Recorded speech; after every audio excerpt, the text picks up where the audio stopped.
और ये जो कहते हैं कि हम फार्मर्स के फायदे के लिए कर रहे हैं, कंप्लीट झूठ है। फार्मर्स तो बेच चुके थे दिसंबर तक, जनवरी तक सारी की गन्ना, उसके बाद आपने तो मार्च में इजाजत दी है। फार्मर्स से तो आपको कोई तवक्को नहीं रखनी चाहिए मुस्लिम लीग हुकूमत को, फार्मर्स को कोई तवक्को नहीं रखनी चाहिए मुस्लिम लीग हुकूमत को। इन्होंने तो वीट के फार्मर्स को भी मार डाला है कि या मुझे आप सबूत दें या माफी मांगे। शहबाज शरीफ साहब की 2 शुगर मिलें हैं, वो शुगर मिल के मालिक हैं, उनके बेटे मालिक हैं, लेकिन वो शुगर के ऊपर जो फैसला करते हैं एक्सपोर्ट का, तो वो conflict of interest Anusha Bibi को नजर नहीं आता।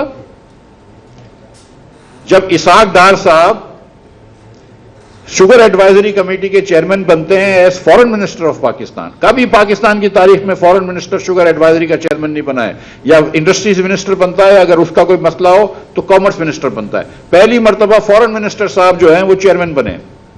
तो अनूशा बीबी को इसाक डार की वो कॉन्फ्लिक्ट नजर नहीं आई कि इसाक डार को शुगर इंडस्ट्री का शुगर एडवाइजरी बोर्ड का चेयरमैन बनाया और उसने फॉरेन एक्सपोर्ट की इजाजत दे दी, और फिर एक्सपोर्ट के करते रहे, प्राइसेस बढ़ती रही, एक्सपोर्ट करते रहे, प्राइसेस बढ़ती रही, एक्सपोर्ट करते रहे, प्राइसेस बढ़ती रही, और इन्होंने रोका नहीं।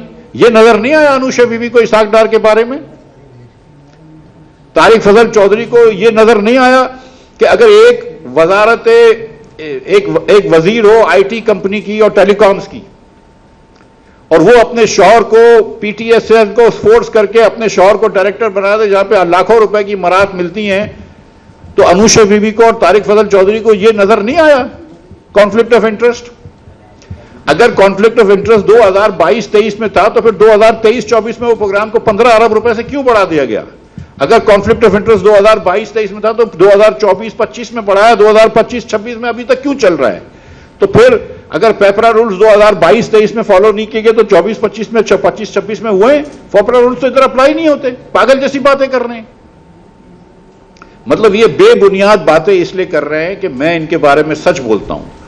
अब मैं आपको ये बताऊं कि चीनी के ऊपर मैंने बहुत बात की है, बिल्कुल की है। चीनी के ऊपर एक्सपोर्ट करवाया, जानबूझ के कराया। उस दिन मैंने कहा, मुझसे एक एंकर ने पूछा कि ये क्या मसला है, मैंने कहा कोई मसला नहीं है, ये मसलियत है। आप चीनी का एक्सपोर्ट करवाते हैं ये जानते बूझते हुए कि चीनी की कीमत बढ़ेगी। अगर चीनी की कीमत बढ़वाना मकसूद नहीं होती तो एक्सपोर्ट नहीं करवाते, जाहिर है कि ये बात तय है।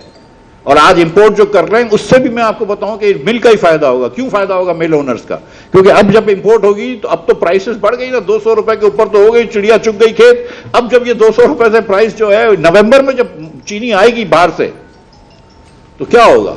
चीनी की कीमत कम होगी ना, 1 महीने के लिए चीनी की कीमत कम होगी, इसके साथ साथ गन्ने की कीमत कम हो जाएगी।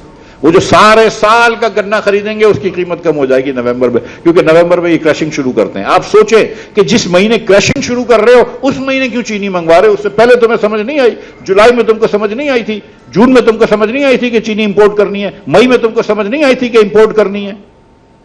और ये जो कहते हैं कि हम फार्मर्स के फायदे के लिए कर रहे हैं, कंप्लीट झूठ है। फार्मर्स तो बेच चुके थे दिसंबर तक, जनवरी तक सारी की गन्ना, उसके बाद आपने तो मार्च में इजाजत दी है। फार्मर्स से तो आपको कोई तवक्को नहीं रखनी चाहिए मुस्लिम लीग हुकूमत को, फार्मर्स को कोई तवक्को नहीं रखनी चाहिए मुस्लिम लीग हुकूमत को। इन्होंने तो वीट के फार्मर्स को भी मार डाला है। ये बात एकदम सफा झूठ है।